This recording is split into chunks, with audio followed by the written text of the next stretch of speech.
Hi, I'm Andrew Lindsay. I'm one of the safety and security architects here at Codasip. And today I'm going to talk to you about CHERI, our memory safety technology. So we've got a demo set up, which is running on our A730 CHERI core on FPGA here. So here we've got the serial output showing a program which will demonstrate the benefits of CHERI. So CHERI is a memory safety technology that is fine-grained and allows you to protect your software to ensure that it's safe from things like buffer overflow attacks and other memory safety issues, which are up to about 70% of all vulnerabilities that are listed on the CVE database. So CHERI technology gives you a way of protecting each pointer that is used within the system. So each pointer is replaced by an address and a set of memory bounds. The memory bounds make sure that that address cannot go outside of that region. So it's a very powerful technique, and all of this is enforced by hardware. So what we've done is we've taken a real vulnerability that was found on Netgear Nighthawk routers, and we built a demo around it. So on the Nighthawk routers, an attacker used a remote API to cause a buffer overflow attack.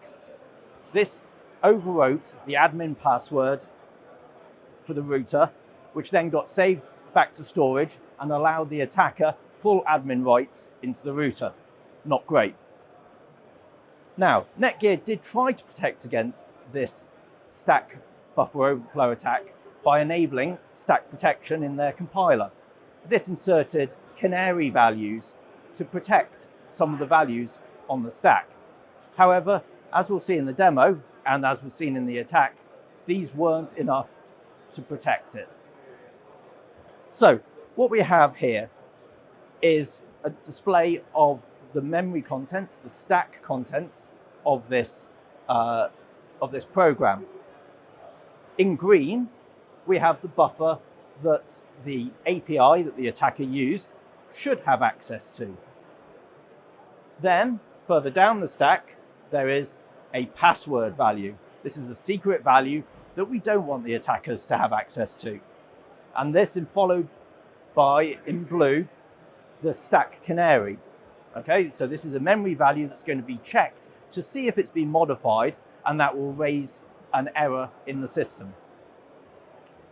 So let's start. We'll imagine that we are the attacker, and first of all, we're going to put 15 bytes of data into our green buffer. As you can see, the contents of the buffer have been modified with the value 21, and we've been allowed to write into there. That's all fine. We're within the buffer that we were supposed to access. Now, let's go beyond that buffer and see what happens. We're now going to overwrite 17 bytes of data. Now you can see that the value 21 has been written not just to the green buffer, but also into the yellow buffer containing password. So we've started to overwrite that password. Let's now imagine that we're attacking the system to completely take control of that password value. And as an attacker, we don't necessarily know exactly where these things are placed in memory. So we need to overwrite a large portion of memory. And in that case, we're also going to be overwriting that stack canary. So what we have now is our green buffer, which we have access to, fully overwritten. The password has been fully overwritten and is completely controlled by the attacker. And our canary value has been modified. But notice the canary value being changed has not triggered an exception or an error in the system because the value is not checked until the function returns. Now, in the Nighthawk attack, this password, which has been completely overwritten, in the same function is saved out to storage. That means that the attacker controls it. It doesn't matter what happens now. So what we're going to do now is we're going to enable CHERI in this system. And now we'll see what happens when we redo the same attack, but with CHERI activated. So once again, we have the green buffer that we're allowed access to, the password, and the corrupted canary value existing in stack.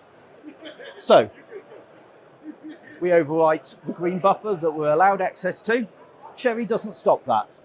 It knows that we're allowed to work within that region and lets the values go through. Here we're writing 4.1 to each location.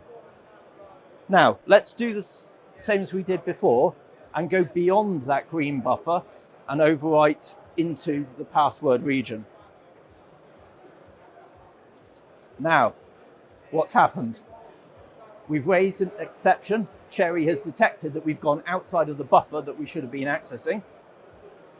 But, as you can see in the yellow buffer, the password has not been overwritten. The hardware checks in CHERI have stopped that from happening. So here we can see the power of CHERI. At a fine grain level, it has stopped us, it has stopped the attacker from overwriting these buffers.